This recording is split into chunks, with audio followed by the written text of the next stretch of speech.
Hi everybody, today we'll talk about how to fix or how to solve Roblox high memory.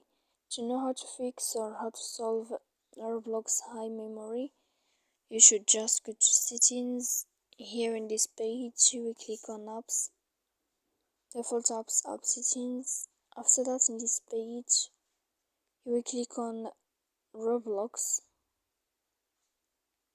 When you find it here, you will go to click on force stop and you click OK. Then we'll enter to storage. After that, we click clear cache, and in the end, you can go to click Play Store. When you will find it here, then you can click in this sign of update if you will find it in this page. So please don't forget to subscribe, and see you next time in another video, and thank you for watching.